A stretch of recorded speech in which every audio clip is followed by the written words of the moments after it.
students. Now I am going to discuss the scalars and vectors.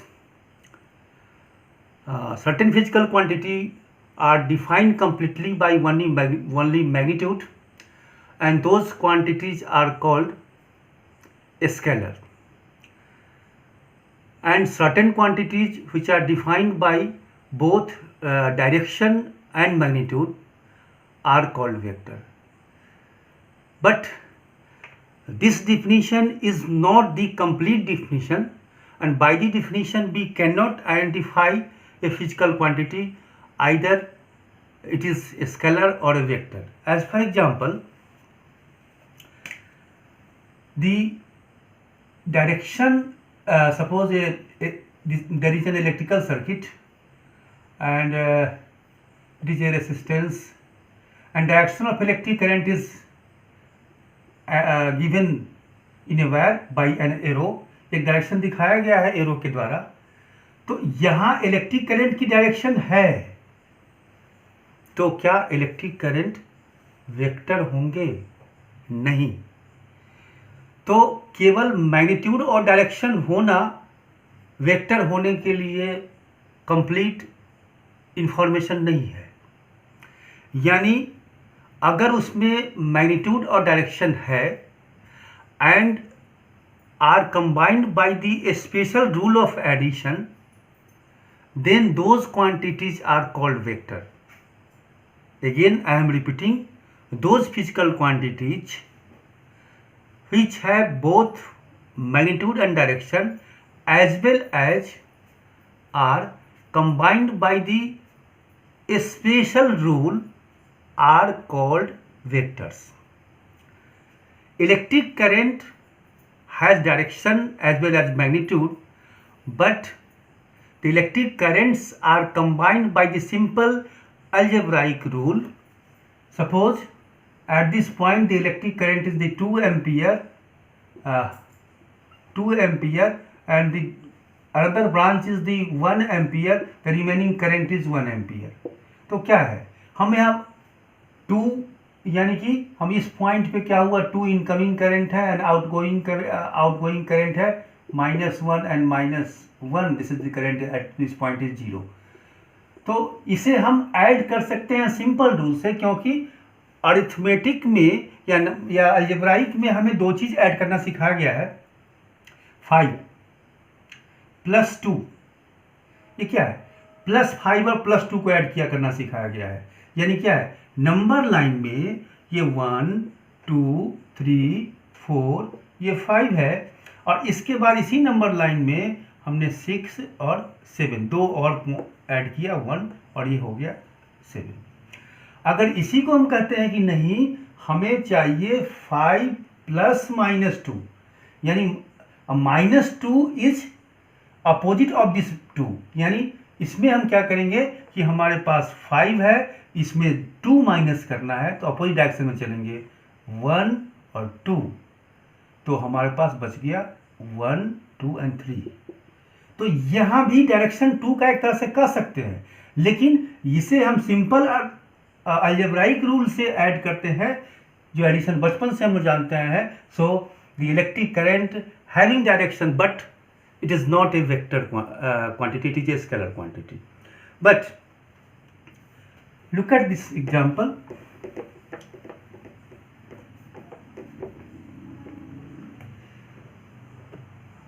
Suppose there is a pipe and this pipe is moving in this direction with a speed 3 meters per second, and there is a ball and it will move without any friction, and this ball is moving in this direction with 4 meters per second. अब यहाँ देखें कि 1 second में क्या होगा. तो 1 second के बाद, चूंकि ये 3 मीटर पर सेकेंड इसकी स्पीड है इस डायरेक्शन में, तो ये 1 सेकेंड के बाद ये सिलेंडर कहाँ आ गया, यहाँ आ गया. 1 सेकेंड के बाद यहाँ आया. यानी ये डिस्टेंस ये ट्रेवल किया 3 मीटर, क्योंकि इसकी वेलोसिटी थी 3 मीटर पर सेकेंड। और ये जो बॉल है ये 1 सेकेंड में 4 मीटर चला, तो ये इस सिलेंडर के अंदर में कहाँ चला गया होगा, यहाँ पर आ गया होगा, जो 4 मीटर हुआ। तो ये बॉल कितना चला 1 सेकेंड में, ये देख लीजिए कितना चला।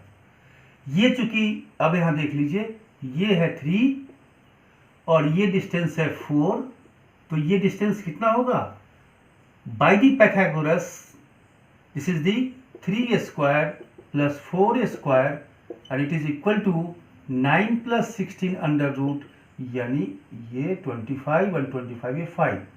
तो ये देखिए अब इसकी स्पीड, एक्चुअली इसकी वेलोसिटी क्या हो गई, इस डायरेक्शन में हो गई और ये 5 मीटर पर सेकेंड हो गई। अब देखिए बड़ा गजब चीज है, हमने इस बॉल में 2 वेलोसिटी था, एक इसके कारण से इस डायरेक्शन में और एक अपना इसका था ये, और दोनों का एडिशन 4 और 3 मिलके 7 नहीं हुआ, कितना हुआ, 4 और 3 मिलकर के 5 मीटर पर सेकेंड हुआ। तो इट मीन्स 3 और 4 मिलके 5 होना, it is a new type of addition ना, इसलिए this new type of addition means the velocity is completely defined by the magnitude and direction and are as well as are combined by the special rule of addition. So velocity is a vector quantity. Another example is there.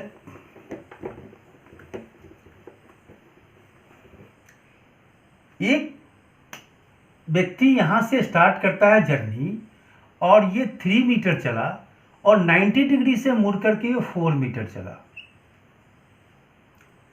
अब आप देखेंगे, अगर हम ये पूछते हैं कि what is the distance covered, total distance, तो आप क्या कहेंगे, 3 plus 4 is 7 metre distance travel किया। And so it is this 2 distances are added by the simple algebraic rule. So distance is a scalar, but the displacement, what is displacement, आपने class 9th में ही पढ़ा होगा, displacement is the initial to final position, this is the displacement, so this displacement is 5 meter, यानी this 5 meter is the addition of 2 displacement, one is 3 meter, another is 4 meter, and 3 and 4 after adding the 3 and 4 these 2 displacement we get 5 meter। तो क्या ये तो ये जो addition है ये तो स्पेशल टाइप ऑफ एडिशन है कि 3 और 4 मिलके 5 होता है। तो so displacement is a vector quantity because because these are added by the special rule of addition. तो ये हमारा वेक्टर का कंसेप्ट है। सो we can say that each and every quantity, जो भी क्वांटिटी आपके पास है उसमें मैग्नीट्यूड या डायरेक्शन है और उससे स्पेशल रूल द्वारा ऐड किया जाता है, देन दे आर वेक्टर।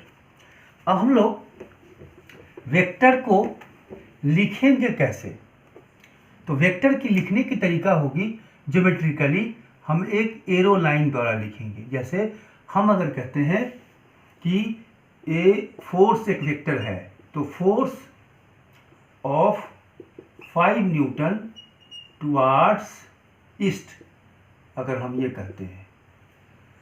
अब यहाँ हम अब जानते हैं, कॉपी पे लिखते हैं, या इसको लिखते हो नॉर्थ लिखते हो, साउथ लिखते हो, ईस्ट लिखते हो और ये वेस्ट लिखते हो। ये आपके एक प्रॉपर डायरेक्शन है जो हम लोग ब्लैक बोर्ड पे मानते हैं। Upward is the north, this is the east, this is the west, this south. अब क्या करना है कि हमें ये लिखना है a force of 5 newton towards east, because force is a vector, so it is completely defined by the magnitude as well direction. देखिए दोनों बात लिखे हैं, केवल हम कहते हैं force is acting on a body by 5 newton, तो बॉडी किधर चलेगा नहीं पता होगा, लेकिन कहते हैं force of 5 Newton acting towards the east, तो हमको लगेगा कि उसका इफेक्ट ईस्ट की तरफ होगा, इन डायरेक्शन कुछ और ही। अब यहाँ हम डायरेक्शन की बात किया, तो ये डायरेक्शन यहाँ पर कैसे बताएंगे, तो इसको बताने के लिए हमें एक एरो हेड वाला लेना पड़ेगा लाइन, एरो लाइन, जिसकी ये कहलाएगी टेल और ये कहलाएगी हेड। अब एक प्रश्न उठता है कि कितना बड़ा लाइन लेना चाहिए। तो अपने जो स्पेस जगह जो आपके पास स्पेस प्रोवाइडेड है उससे आप बना लेंगे कि 1 सेंटीमीटर का लाइन अगर 1 न्यूटन को रिप्रेजेंट करेगा तो ऑटोमेटिक है कि 5 सेंटीमीटर 5 न्यूटन को। तो ऑटोमेटिक अगर हम 5 सेंटीमीटर बना देते हैं यहाँ पर और लिख देते हैं कि 1 सेंटीमीटर 1 न्यूटन है तो ये 5 न्यूटन को रिप्रेजेंट करेगा। तो वेक्टर को रिप्रेजेंट करने की तरीका हो गई। दूसरी बात, तो हम लिखते हैं कि OA is a vector and it's value is 5 Newton towards east, मतलब डायरेक्शन भी इसमें है O से A की ओर। अब इसी को हम केवल ऐसा लिखते हैं इनसाइड द पैरेलल लाइन, इसको हम लोग मैथमेटिक्स की भाषा में मॉडुलस बोलते हैं, मॉडुलस कहते हैं। तो इसलिए यहाँ वेक्टर में आप कहेंगे magnitude of the vector OA and magnitude is the vector is 5 newton, तो हम 5 न्यूटन लिखेंगे। यहाँ हम केवल मैग्नीट्यूड लिख रहे हैं तो इससे डायरेक्शन नहीं लिखेंगे, लेकिन अगर ऐसे लिखते हैं तो इसमें दोनों बात लिखना होगा 5 न्यूटन टुवर्ड्स ईस्ट। तो ये तरीका है वेक्टर के लिखने का। अब हमको जब हम बताए हैं कि there is a special rule for the addition, तो now what will be the rule for this addition of the two vectors, उसके रूल क्या होंगे उस पर डिस्कस करते हैं।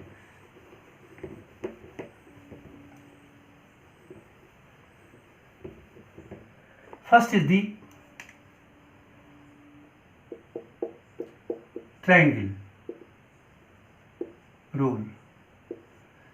ये ट्रायंगल रूल में क्या होगा कि फर्स्ट वेक्टर आपका सपोज कर लीजिए कि हमें दो वेक्टर्स को ऐड करना है। This vector is A and it is represented by OA. Another vector is this BC and this is the B, ये वेक्टर है। इस दोनों को ऐड करना है। हम क्या करेंगे, जब ट्रायंगल रूल को यूज करेंगे तो आप उस पहले वेक्टर को ड्रॉ कर लीजिए, ड्रॉ कर लिया, और जहां इसका एंड है यानी हेड है वहां से सेकंड को स्टार्ट करेंगे। स्टार्ट किया और तो ये A है, ये B है। अब आप tail of first and head of second को ज्वाइन कीजिए and this vector means OAB अगर बोलते हैं तो this OB will represent the sum of these two vectors. So we can say that this OB is the OA, ऐसे भी लिख सकते हैं OA plus AB, यानी A plus B। क्या देखा आपने? Means we can say that when the two given vectors are represented by two adjacent sides in a regular pattern of a triangle, then the closing side या third side will represent the sum of two vectors in magnitude and direction।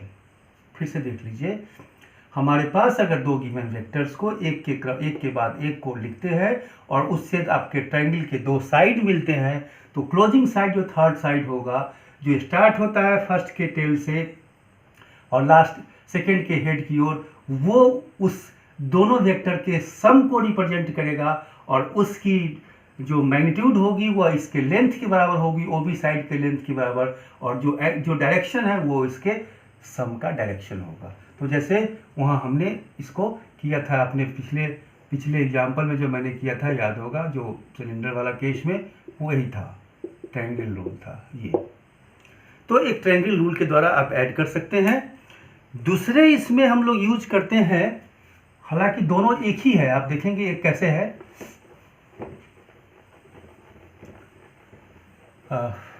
दूसरा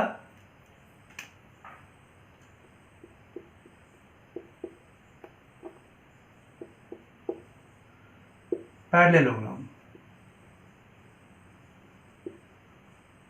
rule.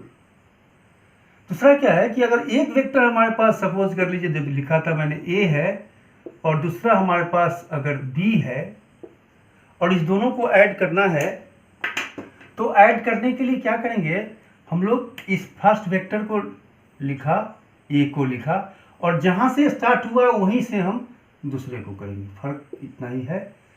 अब इस दोनों को हम adjacent side मानते हुए एक पैरेललोग्राम करेंगे। पैरेललोग्राम मतलब इसके सामने के इसके इक्वल और पैरेलल लाइन यहाँ खींचना होगा आपको, इसके पैरेलल ये हो गया, तो ये आपके पैरेललोग्राम बन गया। और ये जो डायगोनल होगा, this diagonal will represent the two vectors. जैसे सपोज कर लीजिए ओ ए बी सी, यानी एक वेक्टर आपका ओ ए है और ये ओ सी है, ये दोनों को सम करना है।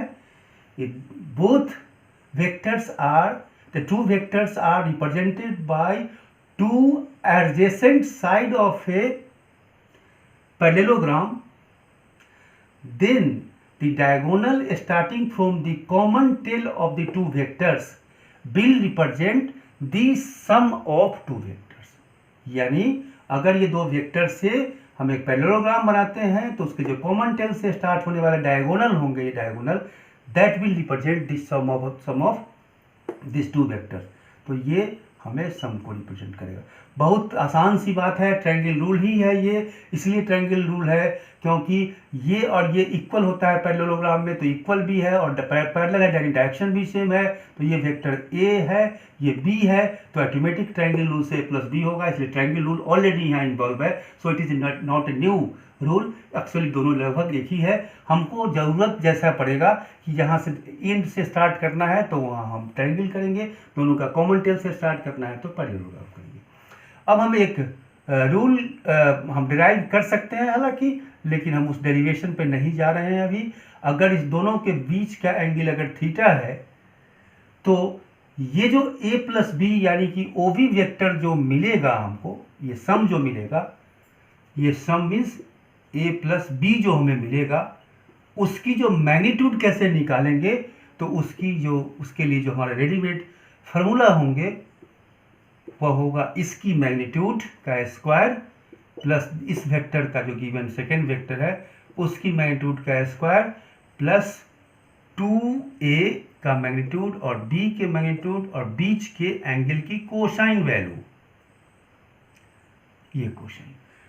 अब ये कौन सा वैल्यू, ये वैल्यू एंगल नहीं, एंगल तो डायरेक्शन के बीच का, ये इधर जा रहा है, ये इधर जा रहा है, तो इनके भी बीच का, जैसे यहाँ ये भी थीटा ही है, पूरा थीटा, ये इधर जा रहा है, तो इस थीटा का कॉस की वैल्यू रखेंगे और इस प्रकार से हम इसके निकाल सकते हैं।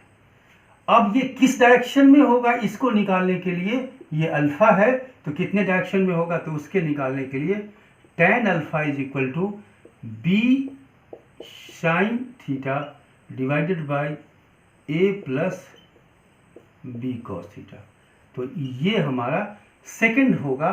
तो this gives the direction of the sum and this gives the magnitude of the sum. तो ये दो फार्मूला को यूज हम लोग करेंगे triangle rule of for the vector addition rule. तो आप जो चाहे वो ले सकते हैं, इसको हम लोग यूज करके एडिशन निकालेंगे। तो ये एडिशन निकालने की बात है, हम थोड़ा सा एग्जांपल भी नेक्स्ट क्लास में इसके देंगे, पहले इसको आप कंसेप्ट को देख लीजिए।